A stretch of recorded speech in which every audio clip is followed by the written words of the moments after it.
TBC Tamil News. டிபிசியின் தலைப்புச் செய்திகள். மாவீரரை உணர்வெழுச்சியுடன் அனுஷ்டிக்க தயார் நிலையில் வடகிழக்கு நகரப் பகுதிகள். அர்ச்சுனாவுக்கு பிடியாணை.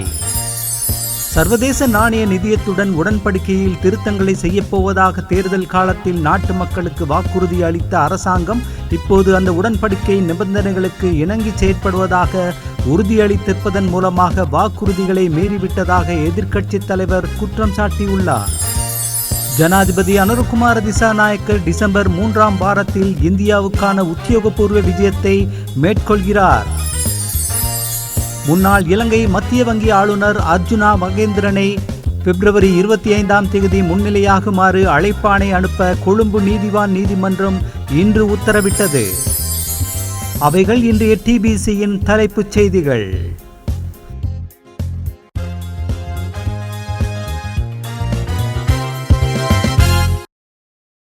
வணக்கம். நீங்கள் இணைந்திருப்பது டிபிசியின் தமிழ் மாலை செய்திகளுடன்.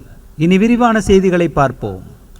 தாயக விடுதலை போராட்டத்தில் உயிர் நீத்த வீர மறவர்களை போற்றி வணங்கும் மாவீரர் நாளுக்கான அலங்கரிப்பு பணிகள் புதுக்குடியிருப்பு நகரப்பகுதியில் நடைபெற்றுள்ளன.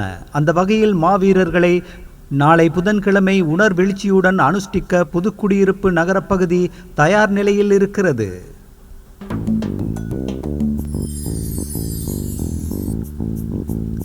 யாழ்ப்பாண மாவட்ட நாடாளுமன்ற உறுப்பினர் வைத்தியர் ராமநாதன் அர்ஜுனாவுக்கு பிடியாணை பிறப்பிக்குமாறு கொழும்பு மேலதிக நீதிவான் மஞ்சுள ரத்நாயக்க உத்தரவிட்டுள்ளார்.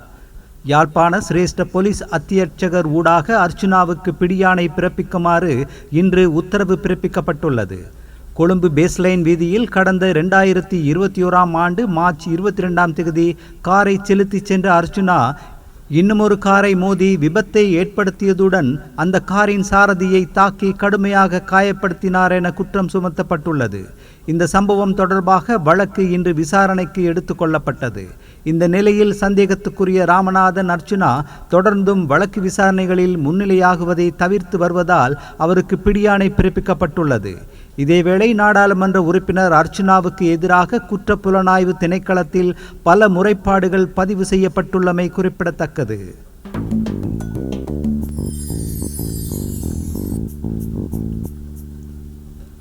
சர்வதேச நாணய நிதியத்துடனான உடன்படிக்கையில் திருத்தங்களை செய்யப்போவதாக தேர்தல் காலத்தில் நாட்டு மக்களுக்கு வாக்குறுதி அளித்த அரசாங்கம் இப்போது அந்த உடன்படிக்கையின் நிபந்தனைகளுக்கு இணங்கி செயற்படுவதாக உறுதியளித்திருப்பதன் மூலமாக வாக்குறுதியை மீறிவிட்டதாக எதிர்க்கட்சித் தலைவர் சஜித் பிரேமதாசா குற்றம் சாட்டியிருக்கிறார். வரிகளை குறைப்பதற்காகவும் மக்களுக்கு வேறு நிவாரணங்களை வழங்குவதற்காகவும் சர்வதேச நாணய நிதியத்துடன் புதிய உடன்படிக்கை ஒன்று செய்யப்போவதாக வாக்குறுதி அளித்த அரசாங்கம் மக்கள் அதன் மீது வைத்திருந்த நம்பிக்கைக்கு துரோகம் செய்துவிட்டது என்று பிரேமதாசா செய்தியாளர்களிடம் கூறினார். முன்னாள் ஜனாதிபதி ரணில் விக்ரமசிங்க முன்னெடுத்த பொருளாதார செயற்திட்டத்தையே தேசிய மக்கள் சக்தி அரசாங்கம் தொடர்கிறது. ஐக்கிய மக்கள் சக்திக்கு கிடைத்த 5 தேசிய பட்டியல் ஆசனங்களுக்கும் நியமனங்களை செய்வதில் நிலவுகின்ற பிரச்சினை தொடர்பாக செய்தியாளர்கள் எதிர்க்கட்சி தலைவரிடம் கேட்டபோது அவர் அதற்கு பதிலளிக்காமல் சர்வதேச நாணய நிதியத்துடனான உடன்படிக்கையை அரசாங்கம் தொடர்ந்து கடைபிடிப்பது குறித்து குற்றம் சாட்டினார். ஐக்கிய மக்கள் சக்தியின் தேசிய பட்டியல் நியமனம் தொடர்பாக என்னிடம் தகவலை கேட்பதை விடுத்து நீங்கள் சர்வதேச நாணய நிதிய உடன்படிக்கையில் தொடர்பில் நிலைப்பாட்டை மாற்றிக்கொண்டதற்கான காரணத்தை அரசாங்கத்திடம் கேட்டறியுங்கள்.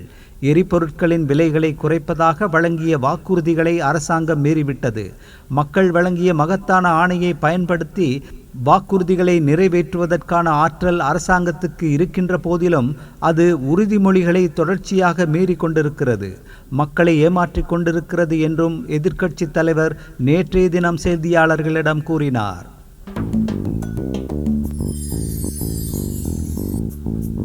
ஜனாதிபதி அனுரகுமார திசாநாயக்க டிசம்பர் 3ஆம் வாரத்தில் இந்தியாவுக்கான உத்தியோகபூர்வ விஜயத்தை மேற்கொள்ளவிருப்பதாக அமைச்சரவை பேச்சாளர் கலாநிதி நாளிந்த ஜெயதிச இன்று அமைச்சரவை தீர்மானங்களை அறிவிக்கும் செய்தியாளர்கள் மாநாட்டில் கூறினார். சீனாவுக்கு விஜயம் செய்யுமாறு சீன அரசாங்கத்திடமிருந்து ஜனாதிபதிக்கு அழைப்பு வந்திருக்கிறது. இந்திய விஜயத்துக்கு பிறகு அவர் சீனாவுக்கு செல்வார் என்று கூறிய ஜெயதிச சீன விஜயத்துக்கான காலப்பகுதி குறித்து இன்னமும் தீர்மானிக்கப்படவில்லை என்றும் கூறினார். இலங்கையில் ஜனாதிபதியாக பதவியேற்கும் தலைவர்கள் தங்களது முதலாவது வெளிநாட்டு உத்தியோகபூர்வ விஜயத்தை இந்தியாவுக்கு மேற்கொள்வதை வழக்கமாக கொண்டிருக்கிறார்கள்.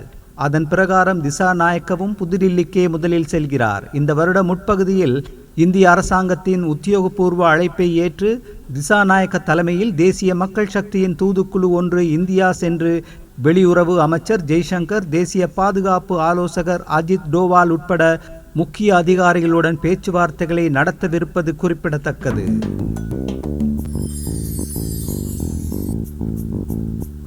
முன்னாள் இலங்கை மத்திய வங்கி ஆளுநர் அர்ஜுனா மகேந்திரனை அடுத்த வருடம் பிப்ரவரி 25 முன்னிலையாகுமாறு அழைப்பாணை அனுப்ப கொழும்பு நீதிவான் நீதிமன்றம் இன்று உத்தரவிட்டது. 2015 மத்திய வங்கி பிணைமுறி ஊழல் விவகாரம் தொடர்பான வழக்கில் சந்தேக நபராக குறிப்பிடப்பட்டிருக்கும் மகேந்திரன் சிங்கப்பூரில் வசிக்கிறார். லஞ்ச ஊழல் விசாரணை ஆணைக்குழுவின் கோரிக்கையை பரிசீலித்த கொழும்பு பிரதம நீதிவான் திலினி கமகே இந்த உத்தரவை பிறப்பித்துள்ளார்.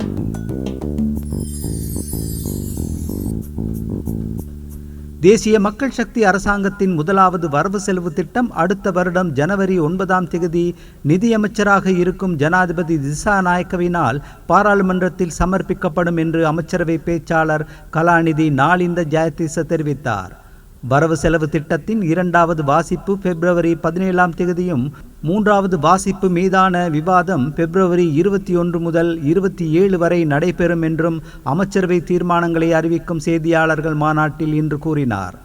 அதேவேளை அடுத்த வருடத்தின் முதல் 4 மாதங்களுக்கான செலவினங்களை கையாளுவதற்கான இடைக்கால வரவு செலவு திட்டம் அல்லது கணக்கு வாக்கெடுப்பு ஒன்றை அரசாங்கம் பாராளுமன்றத்தில் டிசம்பர் 5 சமர்ப்பிக்கும் என்றும் அது தொடர்பான விவாதம் அன்றைய தினமும் மறுநாளும் நடைபெறும் என்றும் ஜெயதிச அறிவித்தார்.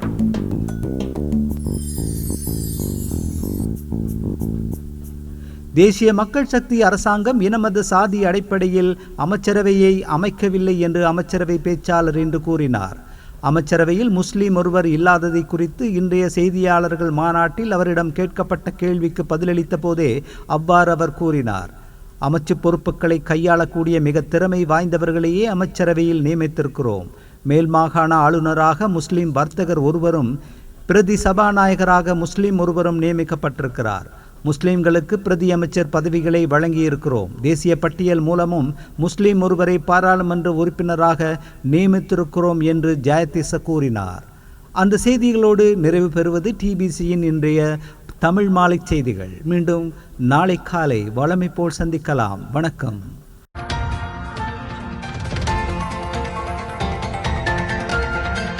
TBC Tamil News.